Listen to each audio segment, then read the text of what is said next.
Hoje eu tô aqui para poder fazer uma entrevista com uma ex-agente consular e falar sobre alguns mitos sobre aplicações de vistos americanos para brasileiros, que a gente sempre ouve falar, então fiquem comigo se vocês gostam desse tipo de conteúdo. Tem cada pergunta doida aqui que eu tenho certeza de que você vai adorar saber a resposta dos bastidores por trás de uma aplicação de visto americano. Por favor, se presente, fala pro pessoal e obrigado mais uma vez por estar aqui. Hi, everyone. My name is Evat Bunsel. I'm the founder of Udeti Visa. I'm a former U.S. consular officer, and I have a company where we help with visa interview preparation. So, if you need help preparing for your visa interview, how to answer questions, mock interviews, somebody to review your DS 160, please communicate with us because we have other former consular officers who've served worldwide and we would be able to help you. And I do some visa education as well. So, thank you so much to Move for the collaboration. Pessoal, vamos então para a primeira pergunta. Iva, eu queria saber se alguém já foi para os Estados Unidos como turista várias vezes e não fez nada de errado e ele está aplicando agora para o visto de estudante. Esse histórico positivo ajuda ele na aplicação do visto de estudante? Somebody has went to the United States, they do exactly what they told the consular officer they were intending on doing when they got their B1 B2 visa. It looks like they have good finances, that they can afford a vacation in the United States, and that they use their visa well. So it generally does help their case when they go for the visa interview for an F1 visa. But in addition to good visa usage and finances, they also need to have a good academic track record, good reason of why they want to study in the United States, and what they're going to do in Brazil afterwards. So helpful, but not the complete picture, that the officer will still want to have those F1 visa questions answered. What about people that went to America, let's say they got into the country saying that they would stay for 3 weeks, but they end up changing their mind and staying for 3 months? Could that become an issue? Yeah, absolutely. 3 months is a lot different than 3 weeks. And so the consular officer is going to want to know, what were you doing for those 3 months? If you told them you had no family and now all of a sudden you're telling them that you were with a cousin, that's going to contradict your earlier interview. So you need to have a good reason for that lengthy stay in the United States. E como que o agente consular ele vê pessoas que estão indo fazer um programa de estudo em community college ao invés de ir para uma universidade? Faz alguma diferença para ele ou eles vão analisar sobre os mesmos critérios? There's various factors that the officer considers, and academic intent or your aptitude as a student is one of them.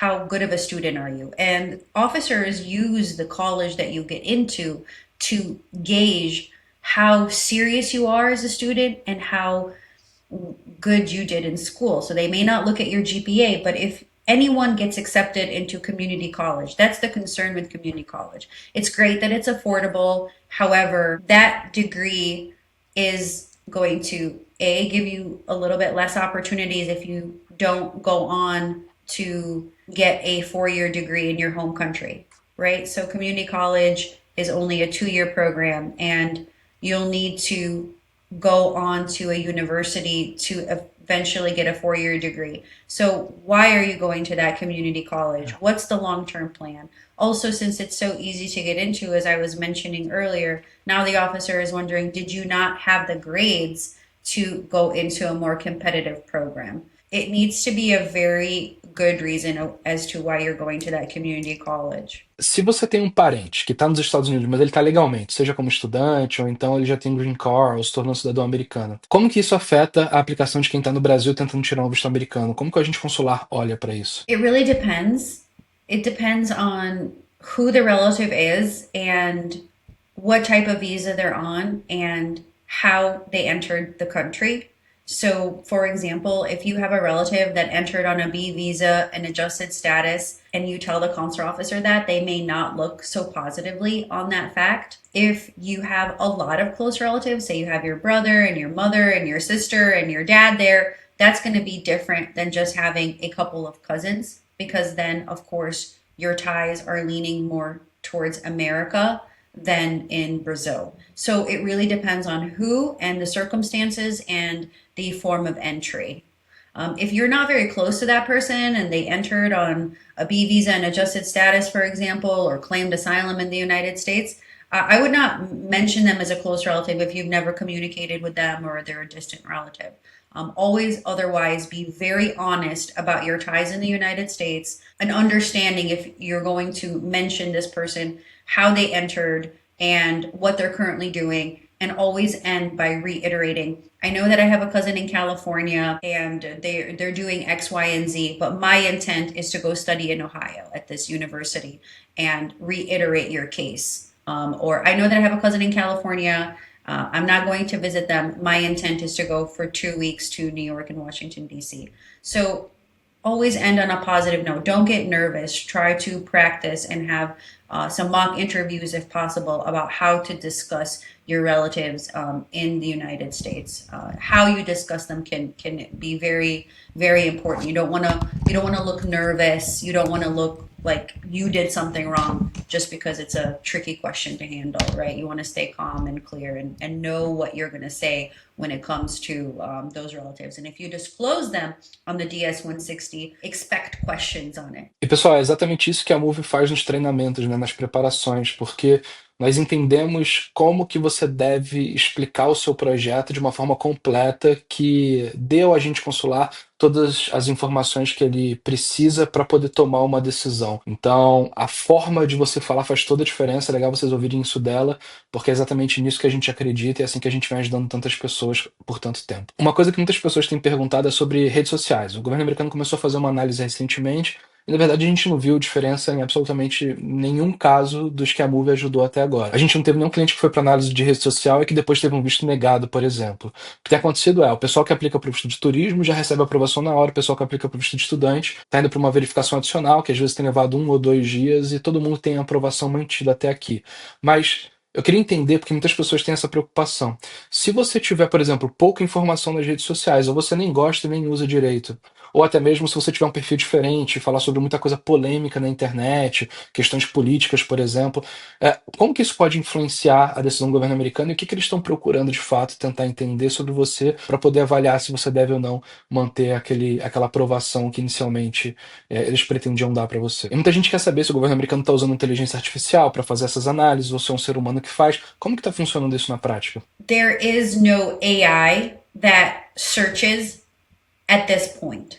This is a policy. Have you ever had a job where they give you some random policy and you're like, oh, I have to do this on top of everything else that I have to do? It's definitely a checkbox that officers have to abide by. The way that they do it is different by officer. Just like officers handle 221G admin processing differently, which they do. You wouldn't know that, but they do. So each officer handles it differently, and it's handled differently at each embassy or consulate. For example, some embassies or consulate could have a local staff member be doing checks after the visa approval, or the officer does their own checks. They're not using AI tools, they're Googling using Internet Explorer because that's what generally the system has. Generally, they use Internet Explorer. So Google yourself. Make sure that there isn't anything that has anti-American sentiment. Make sure that your LinkedIn profile is looking the same as your DS-160. So they're looking for discrepancies in career, discrepancies in education, any anti-American sentiment, any weird immigration, etc. They don't have a lot of time. That's the reality. They're probably only spending 5 or 6 minutes on applicants at max to review the different social media handles. Keep all your profiles public. You guys already know that.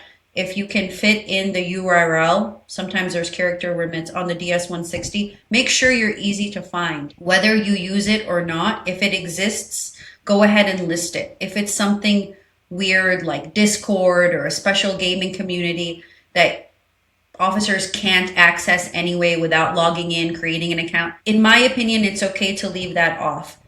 All of our clients that have been 221G'd have all gotten their passport issued. We've also done social media vetting on our own for some clients, and there hasn't been any concerns so far since they don't use any AI tools, anything glaring that's very, that has some issues. Applicants are generally deleting it, but you don't want to look like you're purposefully deleting a lot of content. But since there's no AI tools, and if you feel like you have a post that's concerning, probably safer to just quickly delete that post. If it's that is just my opinion, just because it's very hard to find it. But in general, keep everything as is. And that is my advice on social media. Any other concerns or questions on social media? No, I think you answered it all. I mean, Okay, great. I didn't know about that. So we all assume that they use AI for everything nowadays. So I'm kind of surprised here. But good to know. Uma coisa que se fala muito no Brasil, sempre que a gente posta algum vídeo falando sobre aprovação negativa de visto, tem um comentário da pessoa que fala assim, não, mas isso é aleatório. Ou então tem alguém que fala assim, ah, eu acredito que eles têm uma cota de aprovações por dia. Quando eles batem, eles negam todo mundo. Existe fundamento para esse tipo de crença ou não tem nada a ver? No, there is definitely no quota on how many approvals or denials. There is a set criteria for each visa category that the officer is looking for that applicant to hit those markers of finances, of credibility, of genuine intent. And if that day he happens to get everybody who's approvable or everybody that's deniable, then that's the decisions that they're going to end up making, but certainly no quotas.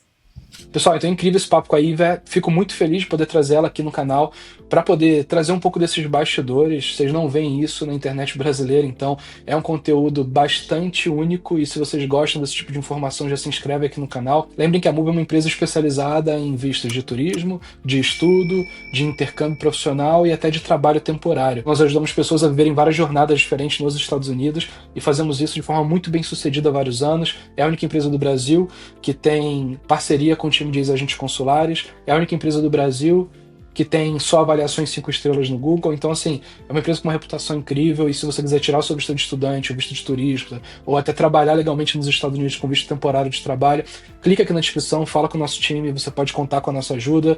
Inclusive, clientes da Move que tem um perfil mais sensível e que queiram contratar o time da IVET, o time de ex-agentes consulares, ou contratar uma pessoa para fazer uma conversa adicional, tem desconto, inclusive ganha 25% de desconto. Então tem pessoas que escolhem fazer todo o processo com a gente, a preparação com a gente, mas tem alguns pontos sensíveis que querem ter uma segunda opinião, contratam uma reunião adicional com o time da Ivete de meia hora ou de 50 minutos e depois internalizam aquele conhecimento no processo e vão para a entrevista com uma segurança adicional. Isso é super legal, então é possível combinar essas duas coisas. A gente tem muito orgulho de poder falar que os clientes da Move Vistos tem esse benefício, isso é legal pra caramba. Então lembra, clica no botão da descrição, preenche o formulário do nosso site, fala com o nosso time, você vai cair no WhatsApp, você pode marcar uma reunião por videoconferência, explicar o seu projeto, explicar as suas dúvidas, que o time vai te ajudar a entender qual é o melhor caminho para você, e aí você pode tomar essa decisão e seguir com a melhor empresa de vistos e intercâmbios do Brasil, do seu lado, te ajudando nessa sua jornada. Então, Ivete, muito obrigado pela participação, é sempre um prazer ter você aqui, e como a gente conversou aqui de bastidor, quem sabe em breve eu traga um ex-agente consular que é especializado na sua empresa, que teve experiência com o visto H2, para poder tirar algumas dúvidas só sobre esse visto. Vai ser legal pra caramba, eu tô ansioso, e obrigado mais uma vez. Thank you so much for having me. Please subscribe to the Move channel so you can catch Caroline on the next episode in late June. And also your daddy YouTube channel, it's going to be Yes. here as a collaboration, so you can also follow them. They also have great content, so please do that. Aqui na tela você está vendo dois vídeos, um deles é sobre a Jornada H2, a nova mentoria da Move para ajudar pessoas que querem tirar um visto de trabalho para os Estados Unidos sem precisar estudar nem nada. Incrível, tem várias profissões de áreas agrícolas, caminhoneiro, mecânico, soldador, recepção de hotel, enfim, muitas coisas. É um vídeo que tá imperdível, então clica aqui e assiste. E outro vídeo que eu tô deixando aqui na tela sobre como você pode em família tomar a decisão se você deve ou não viver uma experiência nos Estados Unidos. A gente sabe que isso daqui é uma decisão muito importante, tem um potencial impacto muito grande na vida da família e envolve muitas coisas, então eu fiz uma reflexão sobre isso e propus um exercício familiar muito interessante para você ver se essa é uma boa decisão para você. Então clica aqui, assiste lá, um grande abraço e até mais.